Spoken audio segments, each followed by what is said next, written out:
Wyoming in January. The wind, the frost, and a woman at the fence. The Wyoming Territory in January had a way of stripping a man to his core. The wind barreled down from the Big Horn Mountains like a blade freshly honed, slicing through wool, hide, and skin, as if none of it mattered. It carried the bitter smell of frost and the faint creak of trees that had been standing long enough to know better than to fight it. Along the banks of the Powder River, the cottonwoods rattled like bones in a long-forgotten grave, their limbs laced in white frost that glittered under the pale morning light. August Boone slowed his gelding to a halt just outside the split rail fence marking the edge of the Everett place. The horse's breath puffed in steady clouds, nostrils flaring against the cold ears, twitching at the groan of the crooked barn door swinging on one hinge. The place looked near abandoned grass, brittle under a thin crust of snow windows, pale with frost, no sign of life, except for a thin curl of smoke twisting weakly from the chimney. And then he saw her. She stood by the fence as if planted there, her arms wrapped tight around herself, shoulders trembling in a way that betrayed the severity of the cold. A threadbare shawl clung to her frame, its edges frayed and lifting in the wind.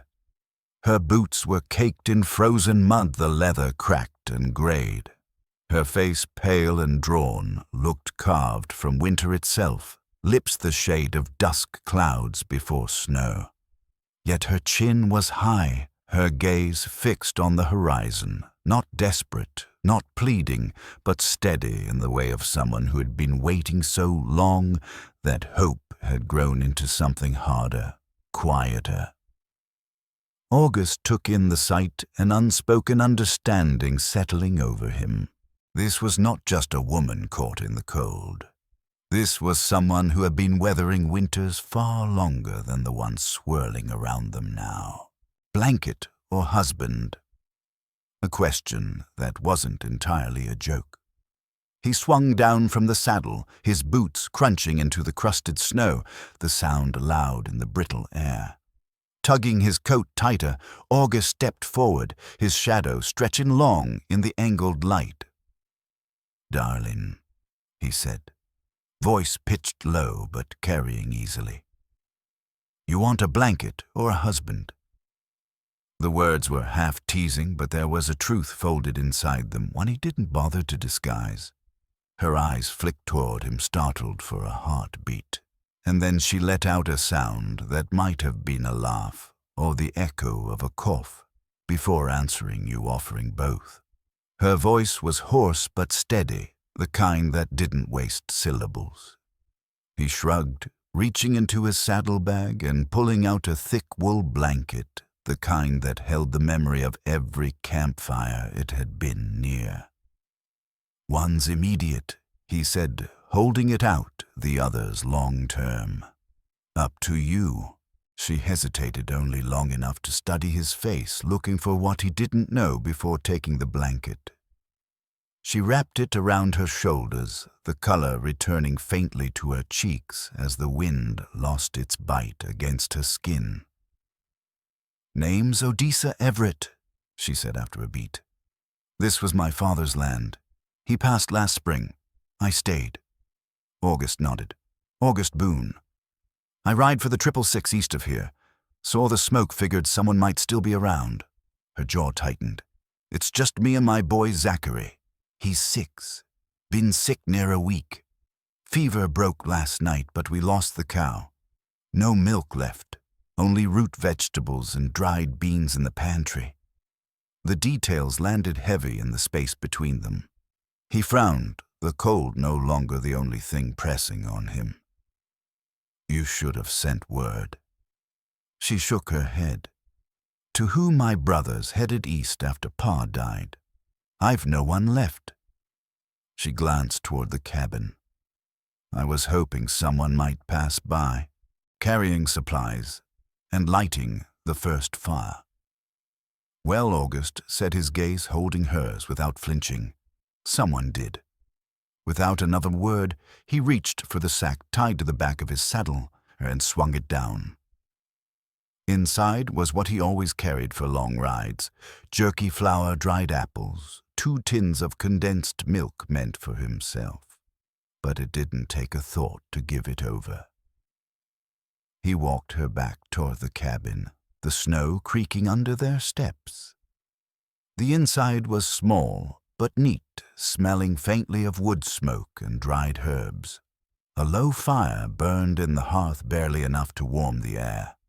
Near it, a narrow cot was tucked close, blankets piled high over a boy with dark curls and flushed cheeks. His eyes fluttered open as they entered. "Mama," he whispered, his voice small and raw. Odessa dropped to her knees beside him, brushing a hand over his hair. "I'm here, baby." August crouched on the other side, setting the tins of milk down within her reach. "Zachary," he said softly. "I'm August. Brought you something to help you feel better." The boy gave a faint nod before closing his eyes again. Rising, August crossed to the hearth and began stacking wood from the small pile inside. He fed the flames until they leapt higher, throwing gold into the corners of the room. Odessa glanced over at him, her expression tired but edged with gratitude. "You didn't have to stop," she said quietly. "I know," he replied, not looking up, "but I did." She watched him for a long moment, then asked with a faint lift of one brow, "Do you always offer marriage to women you find freezing at fences?" He allowed the corner of his mouth to curl into a small private smile. "Only once. An offer to stay. Not just for the snow, but for the people." That night the wind rattled the shutters like a restless hand, and the fire burned high enough to drive the edge of cold from the corners. Zachary slept with the first true flush of health in his cheeks since the fever had taken hold. August had taken the cot by the door, his bedroll spread in the narrow space between the wall and the stacked wood pile. Odessa draped an extra quilt over him, the movement soft, careful as though she might wake him. Still their hands brushed. For a heartbeat, neither of them moved. The cabin seemed smaller for that pause, the silence heavier. "You should leave in the morning," she murmured, keeping her gaze fixed on the shadows. "Before the snow gets worse." August shifted, propping himself up on one elbow. "I could," he said evenly. "Or I could fix the barn door, get the wood pile stacked high, make sure Zachary doesn't get sick again." Her head turned, eyes narrowing as if trying to read the space between his words. "Why would you do all that?" He sat up fully now, forearms resting on his knees, voice quiet but firm. "Because I've been riding this land for years, Odessa.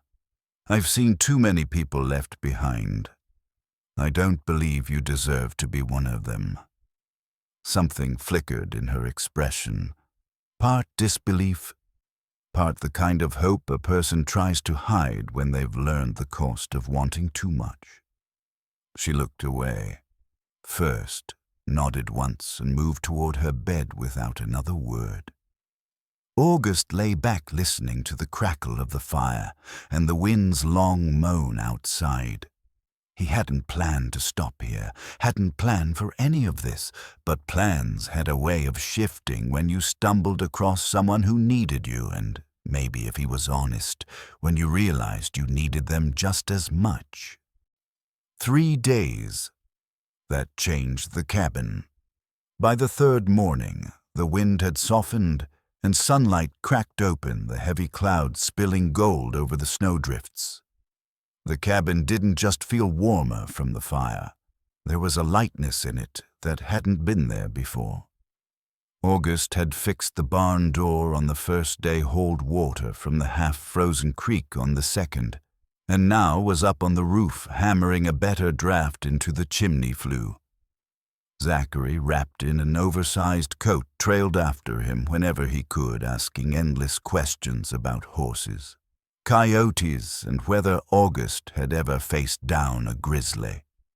Odessa watched from the porch, arms crossed loosely, her shoulders no longer hunched against the cold. She smiled more now, real smiles that reached her eyes. Her cheeks had a flush that came from work rather than fever or worry, and her hands, though still red from the cold, no longer trembled when she poured coffee. That afternoon, August came down from mending the chicken coop to find her waiting near the fence with a steaming mug in each hand. She passed one to him and sat on the log beside him, her skirts brushing the snow. "You meant it, didn't you?" she asked. He sipped his coffee. "About the blanket, no." She said, eyes fixed on his. "About the husband." He set the mug on the log, his gaze steady on hers. "I don't say things I don't mean." Speaking the truth, offering a life. Not pity. She was quiet for a long moment, fingers cupped around her mug. "I haven't thought about marrying again," she admitted finally. Zachary's father, he left when the boy was 3 months old. Rode south and never looked back. August's eyes didn't waver. "I'm not him." "No," she agreed softly. "You're not." "I'm not offering safety out of pity, Odessa," he said, leaning forward slightly. "I'm offering a life, one where I'm here with you with Zachary, not for a season, not until the work runs out, but for good." Tears welled in her eyes before she could stop them, and she blinked hard, lowering her gaze. When she looked back up, her voice was rough but steady. "Then stay." He reached out, took her hand, and this time she didn't pull away.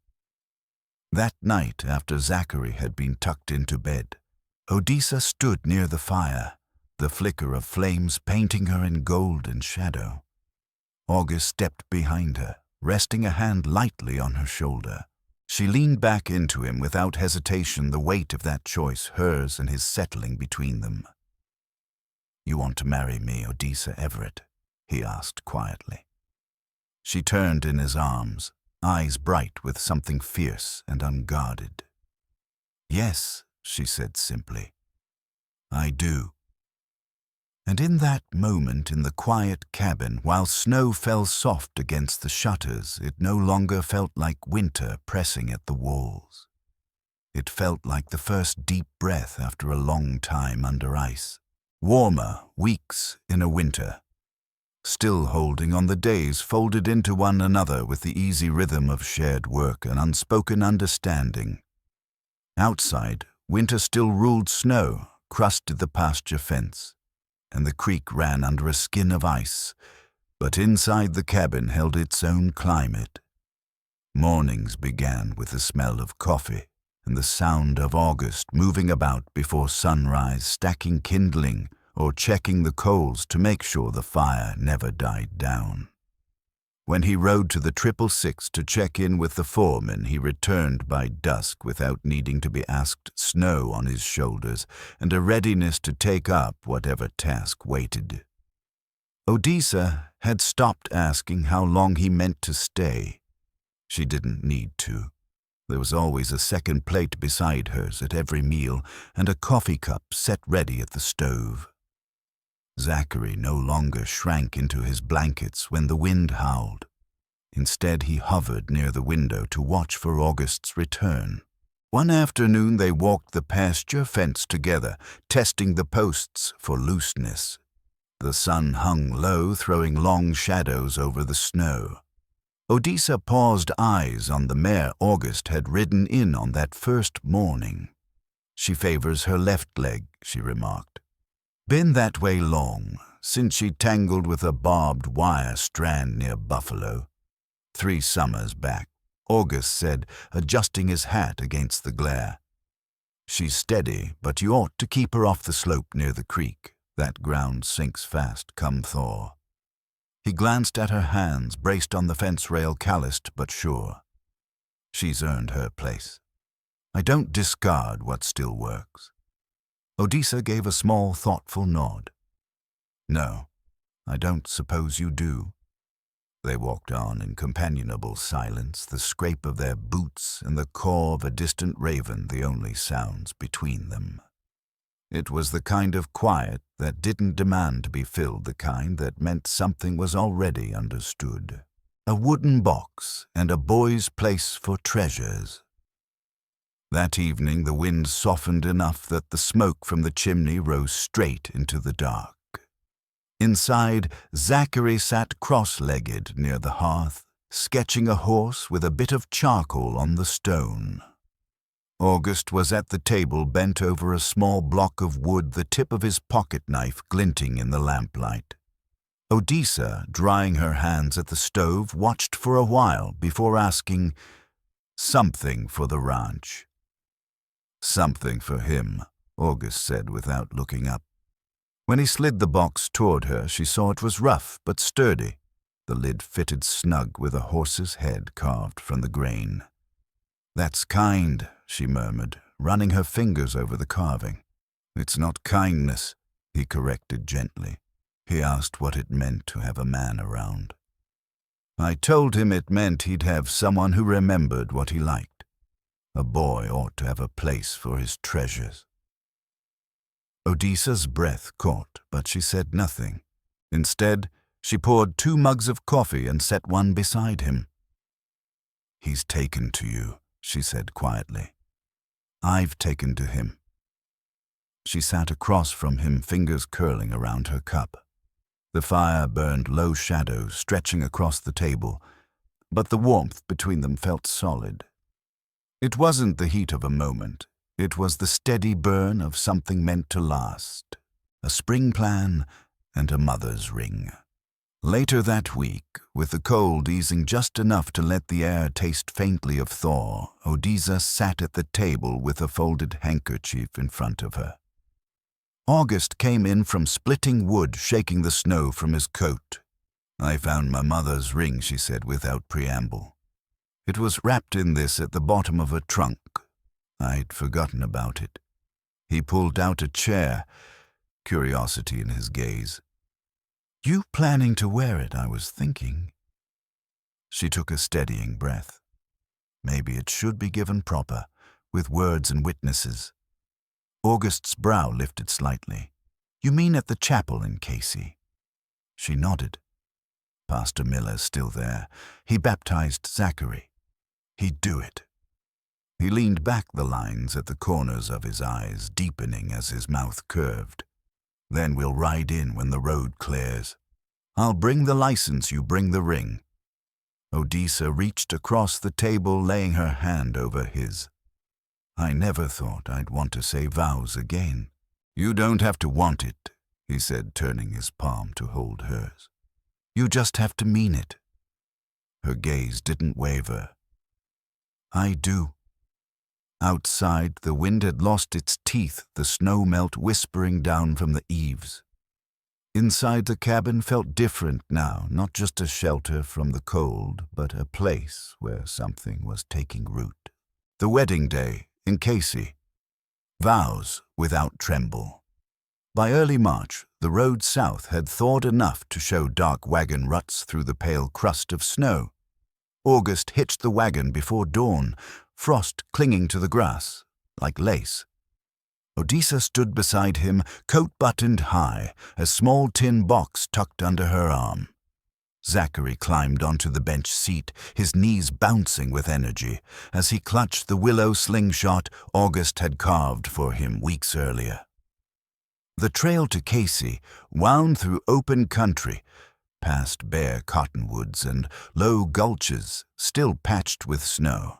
They passed 2 elk picking their way across a ridge, and Zachary counted hawks on the fence posts until he lost track. By noon, the town came into view, little more than a main street with 1 mercantile, 1 saloon, and the whitewashed steeple of the chapel catching the sun like a clean bone. Pastor Miller was waiting at the steps, his coat buttoned against the chill hair combed back. He greeted Odessa with a gentle hand on her shoulder, then studied August with a calm, measuring gaze. "You've found your footing," he said to her. "I found what held me steady," she replied. Inside the chapel was nearly empty except for Mrs. Fallow and her husband, who had come at Odessa's request to stand witness. Zachary sat between them legs, swinging under the pew. Odessa wore a dress the color of creekstone, simple but clean, her mother's ring warm in her palm. August stood beside her in his cleanest shirt sleeves mended where a fence nail had torn them. The vows were spoken without hesitation. Odessa's voice held no tremor. August's hand never left hers. When the ring slid into place, it caught the light as if it remembered the woman who had worn it before, returning home, with plans already in motion. They shared a meal after stew, rich with wild onion bread warm from the oven. Zachary, worn from the day, dozed off on a quilt in the corner, thumb tucked beneath his chin. Mrs. Fallow draped another blanket over him without a word. By the time they stepped outside, dusk was pulling the prairie into long shadow. The wind rippled across the grass, low and steady. "I thought I might feel different," Odessa admitted. "Do you?" August asked. She smiled, slow and certain. "No, I feel right." He drew her against him, his hand resting at the small of her back. "Come spring proper, I'd like to run a new fence line west. Give the chickens more space. Maybe plant corn." She tilted her head, thinking. "We'll need to mend the plow blade, it's rusted near through. I'll trade for a new one next ride into Buffalo." She reached for his fingers, lacing hers through his. "We'll do it together." The wagon creaked steady beneath the stars on the ride home. Zachary slept against August's side, still clutching his slingshot. Odessa held the reins, her gaze fixed on the road, the lantern swinging from the hoop and casting a warm circle around them. When they crested the rise before the cabin, she slowed the horses and let the quiet settle. "This is our place now," she said. "Yes," August agreed, looking out across the land, the snow gone and the earth ready. "It is." Lambing season and the coming storm. Late April brought the first lambs slick and blinking into the pale spring light. Odessa crouched in the pen hands, gentle as she coaxed a ewe through the last push, while August held the lantern steady. The lamb shuddered, once then let out a thin bleat. Odessa wiped its nose with a strip of muslin and set it against its mother's belly. "Another ewe," she said with a faint smile. "That makes 6 this season." August scanned the sky. "Storm's coming. You feel it. Pressure's dropped. We've got 2 hours, maybe less." They moved through the pasture, urging the flock toward the windbreak behind the barn. Zachary, in a patched coat and an oilskin hat too big for him, ran ahead, waving a stick, calling out like he'd seen August do. Odessa watched him with quiet pride, the kind that sat deep in her bones. Inside, they laid extra logs by the hearth and checked the shutters. August climbed to the roof to brace the ridge beam before the rain hit. When it came hard. A rattling pour that turned the yard to dark mud and sent the stovepipe humming. They ate salt pork and cornmeal biscuits while thunder rolled east. Zachary leaned sleepily against Odessa's side, his plate empty, the warmth of the room wrapping around them as steady as the man who had come offering a blanket and stayed to build them a life. The books rescued from the firewood crate. The rain came down steady through the night, drumming against the roof in a rhythm that found its way into dreams. By morning, the sky had settled into a low, even gray, and the air inside the cabin smelled faintly of wet earth and wood smoke. August rose early, checking the roof braces once more and brushing a hand over the ridge beam to feel for any give. Satisfied, he came back inside and stooped to pull something from beneath the bed frame, a wooden box with scuffed corners and a faint smell of cedar. Odessa was at the stove stirring cornmeal into a pot for breakfast when she noticed him setting the box on the table. "What's that?" she asked, wiping her hands on her apron as she stepped closer. "Something I found in Buffalo last month," he said, easing off the lid. "General store had a crate marked for kindling. Figured you might want to choose before they burned through 'em. Inside were 4 books, their covers worn to softness, pages yellowed and curled at the edges. The top one was a thick volume with a cracked spine and faded gold lettering." Odessa reached for it with care, running her thumb along the edge. "This one's Emerson," she said almost to herself. "My mother had a copy, but it disappeared after Zachary was born. I figured you liked words that make you stop and think a while," August said. She smiled faintly, looking down at the book in her hands. "I do." "What about the others?" August shifted the next one forward, a ledger with blank-lined pages. "Thought maybe Zachary could draw in it, or you might want to keep track of spring plantings." From his place on the hearth rug, Zachary looked up, mouth still sticky from the molasses biscuit he'd been working on. "Can I draw horses? You can draw whatever you want," August said without hesitation. Odessa traced the leather corners of the ledger, her expression unreadable. "I never thought to write things down," she admitted. "I keep it all in my head, but that doesn't last forever." "You've carried enough in your head," August replied. "Let the paper hold some of it." Zachary set down his biscuit and came to stand beside them, peering into the box. He thumbed the edge of a smaller cloth-bound book, then went back to the hearth with the ledger clutched to his chest as if he'd been handed something rare and entirely his. Later, after the breakfast dishes were washed and stacked, Odessa sat in the rocker with the Emerson volume open in her lap. She read slowly, lips moving faintly over the words as the rain kept its steady cadence on the roof. Across the room, August was mending the handle of the ash bucket, the sound of his knife smoothing wood blending with the low hiss of the fire. It was a quiet morning, but not an empty one. The books on the table seemed to anchor the room in some way, a reminder that there was more here than survival, that life could hold space for learning and memory, and the kind of thought that reached past the day's chores. Odessa glanced up from her page to find August watching her. "You didn't have to bring these," she said softly. "I know," he replied, his voice even and warm. "But I did." The rain went on, and the cabin felt not just lived in, but alive. The noise that stayed. That night, after Zachary had gone to bed with the ledger open beside him, pencil marks already smudging the first page, Odessa stood by the window. Rain streaked down the glass in silver threads, catching the flicker from the lantern.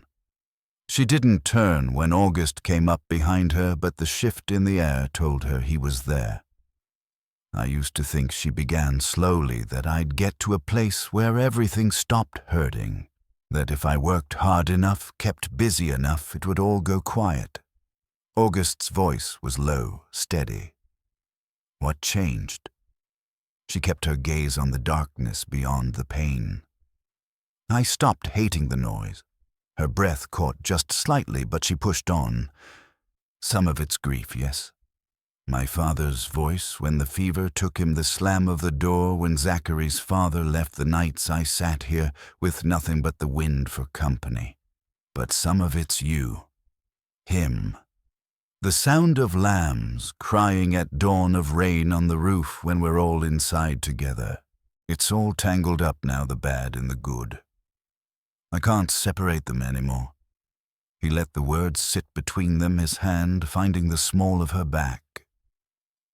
Maybe it's not about getting quiet, he said after a moment. Maybe it's about learning which parts to listen to. She turned toward him, her face lit by the lantern glow eyes, holding a clarity that came from somewhere deep. Reaching for his collar, she tilted her forehead against his. You didn't ask me what I'll write first in that ledger. What will you write? She closed her eyes for a breath, then said that I married a man who came offering a blanket and stayed offering everything else. He didn't answer with words. His hands came up to frame her face. His kiss slow and certain, the kind that told her this wasn't a moment to be remembered later. It was a life being lived now. Outside, the storm rolled on. Inside, the noise she'd once feared felt like the most natural sound in the world. Spring planting and a promise. By late May, the cottonwoods along the creek were full and green, their branches swaying in the warm wind. The air carried the scent of turned earth and lilac. Odessa stood barefoot in the garden patch behind the cabin, pressing corn seeds into the neat furrows August had cut that morning.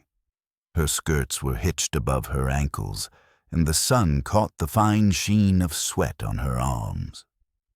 August leaned on the fence rail watching her work. She didn't look up until she reached the end of the row. You going to stand there until the sun drops? She teased, or are you planning to help me finish? He swung his leg over the rail and stepped into the patch. You had a rhythm going. I wasn't about to spoil it. Rhythm's no good if we don't beat the heat, she said, brushing a curl from her cheek. You take the next row. They worked in tandem for the next hour, the earth soft under their hands, the furrows stretching slowly into order. August's movements were practiced, but she noticed how his eyes flicked now and then toward the edge of the field where Zachary sat on a stump sharpening a stick with the care August had taught him. When the last row was planted, Odessa straightened, dusting her hands on her apron. He doesn't know how to call you yet, she said, voice quiet, but sure, but he watches everything you do. August stood as well, brushing dirt from his palms. He'll come to it in his own time. I'm not in a hurry. She studied him for a moment, then nodded. He started sleeping through the night again. Good, August said. There was a stretch after his father left, she went on, when he'd wake up calling for someone. Never used a name, just cried out like he hoped someone would answer. August glanced toward the boy. I'll make sure he never has to wonder again. Her fingers rough from work, but steady, reached for his hand. I believe you. They stood there for a long moment, the garden behind them, the boy in front of them, the land spread out beyond. It wasn't a grand gesture, but it didn't need to be. Some promises didn't have to be loud to last. The deed and a plan. Beyond the ridge that evening, after supper, dishes were washed and stacked. Odessa brought a bundle wrapped in muslin from the small trunk at the foot of her bed. She set it on the table between them, her expression unreadable. I found this in my father's chest, she said, unwrapping the cloth. Inside lay a folded yellowed paper. August wiped his hands on a rag and unfolded it carefully. It was a survey map, land boundaries inked in neat, precise lines. This is the Everett place, he murmured, tracing the lines with a fingertip. It goes beyond the ridge, she said. There's a stream back there. Good water. He looked up. You thinking of running cattle? She shook her head. No, but a smokehouse maybe. I've been thinking about raising hogs. There's enough flat ground for a pen, and the water would keep them through summer. August folded the paper slowly, studying her face. You've been thinking long-term. I have, she admitted, because I don't see you leaving and I don't want a plan like you might. He set the deed aside and leaned back in his chair. I never planned to stay anywhere. His eyes softened. Then I found a place I didn't want to ride away from. Her fingers tightened around the edge of the muslin cloth. Then let's build it proper. You and me. Not just outbuildings and fences, a real life. Outside, the light faded into the soft blue of evening, the sound of the creek whispering faintly through the open window. Inside, the air felt anchored like the first deep roots of something meant to last. The brooch and the truth about wholeness. August rose from the table without another word and crossed to where his coat hung on the peg. From the inner pocket, he pulled a small leather pouch, worn but supple. He returned to her side and set it in her palm. She glanced up, brow furrowed, then loosened the drawstring. Inside was a brooch, silver chased with leafwork, a turquoise stone catching the lamplight in shades of sky and sea. It's beautiful, she whispered. It's for you, he said. For Sundays, or for when you just want to feel fine. Her thumb traced the smooth curve of the stone. I never thought I'd feel fine again. Not like this. You're not just fine. Odessa. August said, his voice low but firm. You're whole. You always were. I just had to see it. She blinked against the sudden sting in her eyes. He didn't reach to brush away the tears, just let her stand in that truth a moment. Then her arms wrapped around him, the muslin bundle forgotten on the table, and the silence between them filled with everything they didn't need to say. The brooch lay warm in her hand, the silver catching the flicker of the fire. Outside, the wind had died entirely, and the night felt still in a way that only happened before the season turned. Some gifts she thought were more than the thing itself. This one was proof of how he saw her, not as someone broken he'd mended, but as someone he'd recognized for what she had been all along. Well, years on, apples, a barn, and the word. 2 years later, the orchard behind the house bore its first fruit, not many, just half a dozen apples, small and tart, but enough to fill the kitchen with the scent of baked sugar and cloves. Odessa laid them out on the table to cool their skins, blistered slightly from the oven's heat, the steam curling in ribbons toward the rafters. Outside, the land had changed. A new barn stood west of the chicken coops, its roof pitched high and built strong enough to hold against the sharpest wind. In the pen beyond, 2 spotted hogs rooted lazily in the straw, their contented grunts carrying across the yard. Zachary had grown taller, the crown of his head now level with Odessa's shoulder. His hair lightened from the sun. He moved with the quick, certain steps of a boy who knew every inch of the land he walked on. One clear September morning, he'd been handing August a pail of nails while they mended the barn door when it happened. "Here you go, Pa," he'd said without looking up, the words slipping out as naturally as a breath. August froze for a fraction of a second, not in surprise, but in a quiet, almost reverent recognition. He took the pail without comment, gave the boy a nod, and went back to work. They never spoke of it, but the name stuck, and from that morning forward, it was simply who he was. Life settled into a pattern that felt both steady and alive. The days were measured by the rhythm of chores, feeding the hogs, turning the soil, tending to the small orchard, and the evenings were marked by the easy warmth of shared meals. The winters no longer felt like a test of endurance, and the summers came with the hum of bees and the promise of a harvest. The orchard would grow, the hogs would fatten, and the boy who had once shivered under blankets now ran the length of the pasture without a care. And through it all, August remained the steadiness of his presence woven into the fabric of their days as surely as the fence lines and the furrows. A morning on the porch, page by page 1. Early September morning, the air was cool enough for a shawl, but bright with the promise of a warm day. Odessa sat on the porch with the shawl draped over her shoulders, a journal open across her lap. The handwriting inside was neat, careful, and slightly slanted, each line spaced with precision. Her lips moved faintly as she sounded out the words she'd just written. August stepped out from the barn, wiping his hands on a rag. Ledger filling up, he asked, his voice carrying across the short stretch of yard.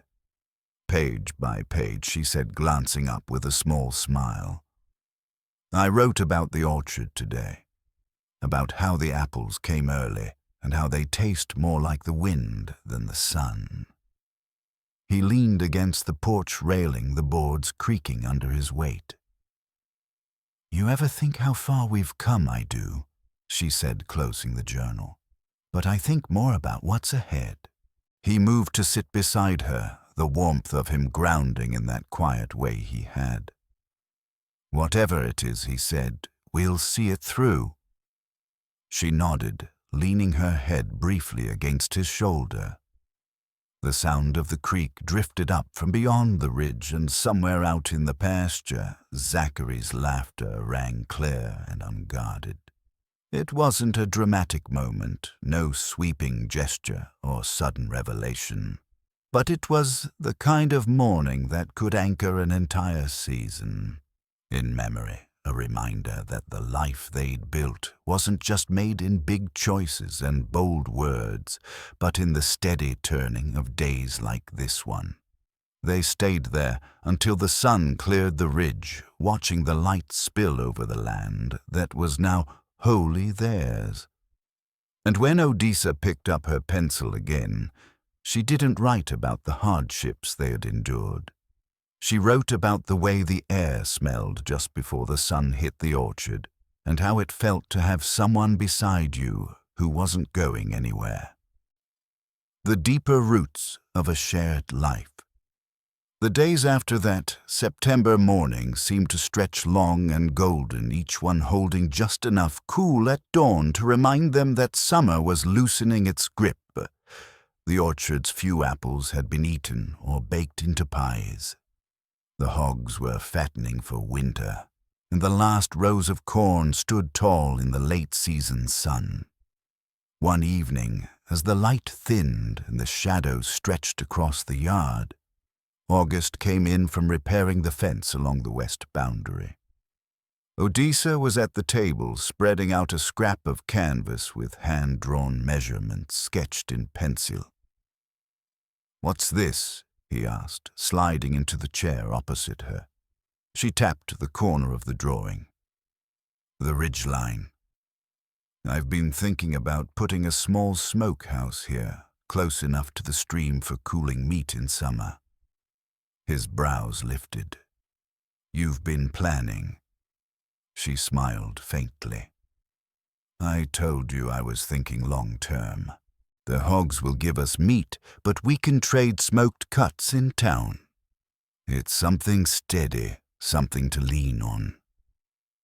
August studied her, the pencil marks on the canvas, as much a sign of her mind as the words she'd spoken. "We'll need good stone for the base and a solid roof pitch to keep the snow from buckling it. I figured we could haul from the creek bed before it freezes over," she said.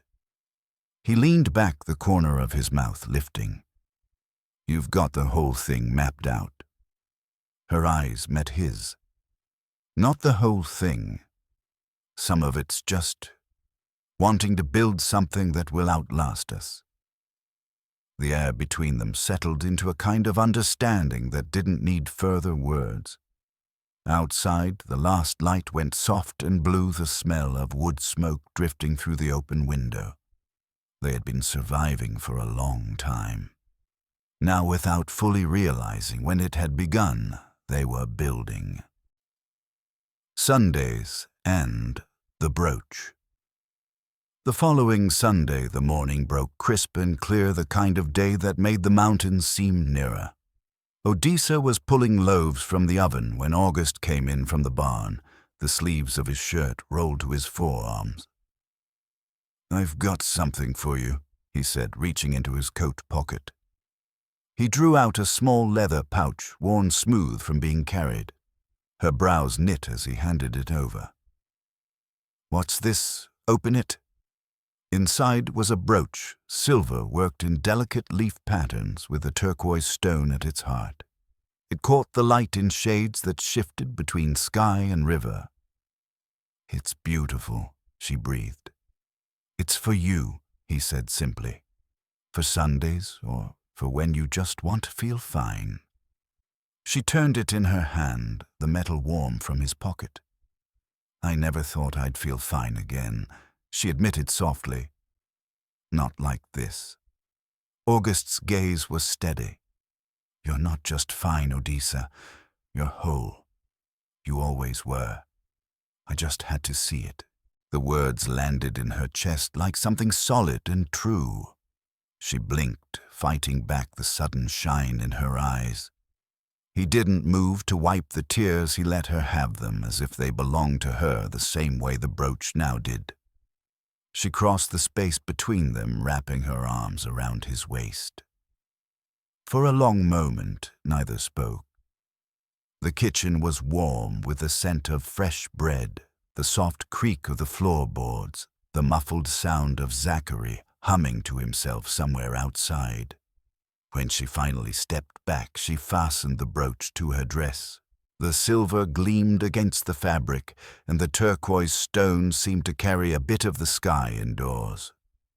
"Beautiful," August said again, but this time he wasn't looking at the brooch. Beyond the ridge. Building it. Proper. A week later, Odessa came in from the garden with dirt on her skirt and a folded paper in her hand. August was by the hearth mending the handle on a bucket. She set the paper down on the table between them. "It's the deed," she said. "I've been looking over it again." He wiped his hands and unfolded it, the familiar lines and notations catching the lamplight. "You've been thinking about the ridge again." "I have," she admitted. "There's good water back there. We could run the smokehouse close to it." And maybe she hesitated, gauging his expression. "We build a second pen.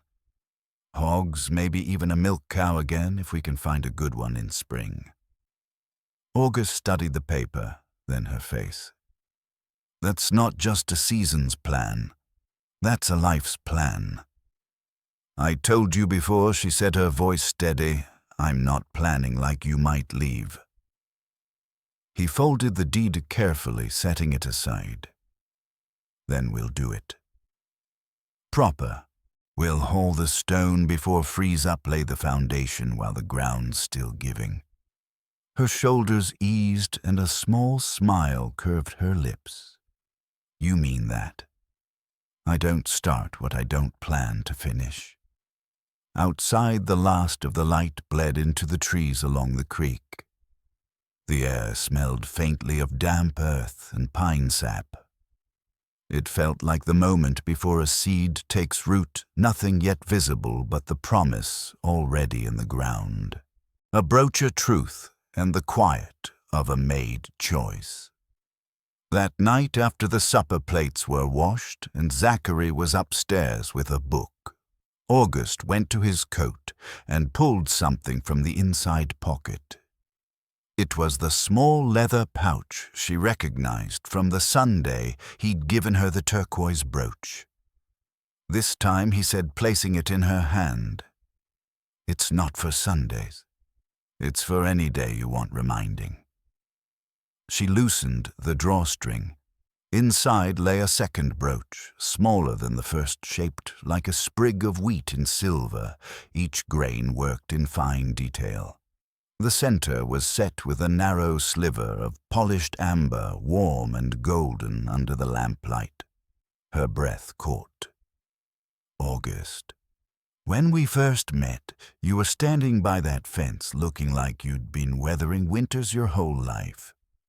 This, he nodded toward the brooch, is for what's grown since, for the harvest you've made here, for what we've made. She traced the silver wheat with her fingertip, feeling the slight rise of each grain. I never thought I'd have someone mark my life in anything but years past. He stepped closer, his voice quiet, but certain. You've marked mine in every season since that day. The fire popped in the hearth, sending a faint ember into the air before it settled. She looked up at him, eyes steady now. We're doing this, aren't we, all of it? Not just surviving the winter. All of it, he said, building it proper. She fastened the brooch beside the turquoise one on her dress, the silver wheat and the blue stone catching the same light.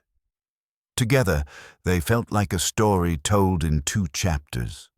The first about finding warmth, the second about keeping it. When Zachary's footsteps padded softly on the stairs, they didn't move apart. He came into the kitchen, rubbing his eyes, and August reached out to ruffle his hair. Odessa set a hand over her son's, the brooch warm against her palm. Outside, the night lay still over the land, but inside there was the quiet of a choice already made and the surety that come spring they would see it through together.